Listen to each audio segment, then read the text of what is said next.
Ah, ang drama nito ay ang dalawang ina. Lights, camera, action.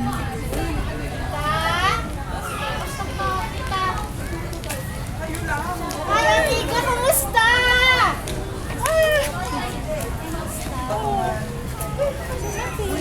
Mag-iisang buwan na akong nandito. Talaga, nakakagulat ka naman. O sige ma, hindi dito, pasok ka. Sila ba? Sila ba?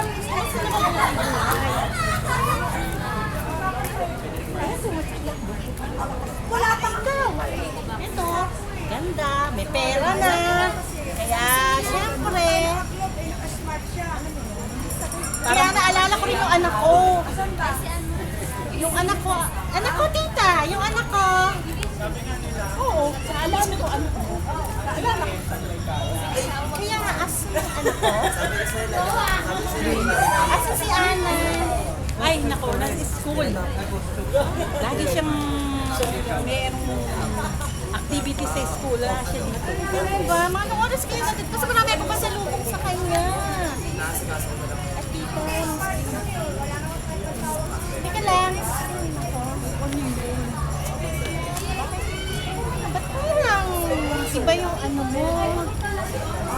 Siguro, sige, alam ko na, nahuhulaan mo na. Tita, it's high time. Kailangan ko na makasama yung anak ko. May pera na ako ngayon. Kaya ko na siyang itaguyod. Oo, naiintindihan kita. Kaya lang, gano'n na lang ba yun? Bigla ka susulpot dito, tapos, hi, hello. Bigla mong kukunin ng anak mo. Gusto mo ba sumahin natin lahat? Simula na iniwan ko siya sa'yo na 1 taon siya. Kaya kong bayaran lahat yun. Kaya kong bayaran. Makasama ko lang ang anak ko. Ray mo na, alam kong kaya mong bayaran lahat ng ginastos ko sa kanya.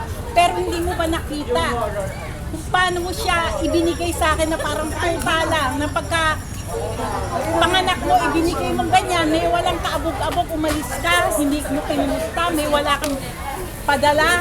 Tapos bigla kang dadating dito, ang anak ko, wala kang atang karapatan doon dahil hindi ka naman naghihirap eh. Wala akong karapatan. Sa mata ng Diyos at ng batas, ako pa rin ang ina niya. Oo. Napabayaan ko man siya, tita. Nakita mo naman nangyari sa akin noon eh.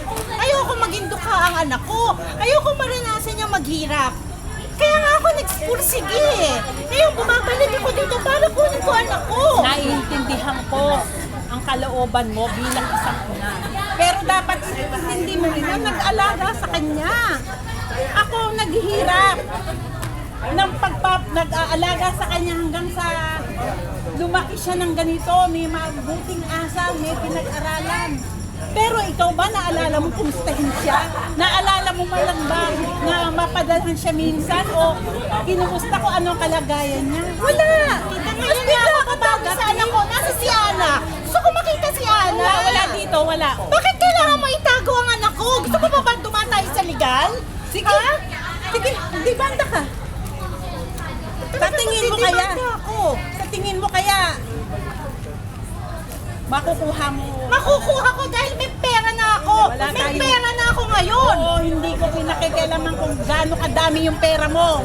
Ang pinag-uusapan natin dito, yung prinsipyo mo bilang isang magulang, hindi mo siya inalagaan. Pinabayaan mo siya para mo siya pinamigay na aso. Tapos ngayon bigla kang dadating dito at bigla mo siyang kukunin. Hindi ko kakayanin yan. Hindi ko kakayanin yan. Ayusin natin. Siguro kailangan tunay yung panahon. Malaman ni Ana. Kaya Ang katotohanan. asan si Ana? Ilabas mo si Ana. Huwag mo itago sa akin. Ilang linggo na lang ang itatagal ko dito. Aalis din ako agad at kailangan may ayusin ako eh. Gusto ko makasama ko na ang anak ko. Alam mo, bang napakasakit ang pinagagawa mo.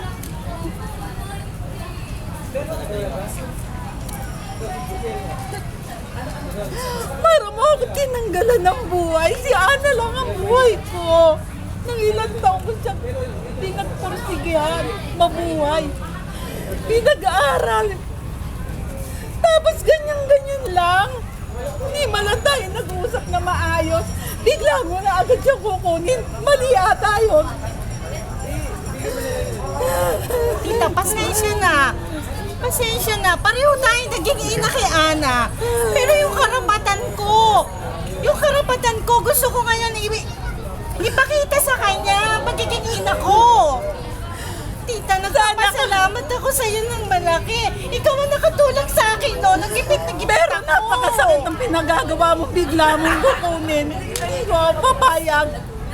Tita, hindi naman siya talaga malalayo sa'yo. Ganto.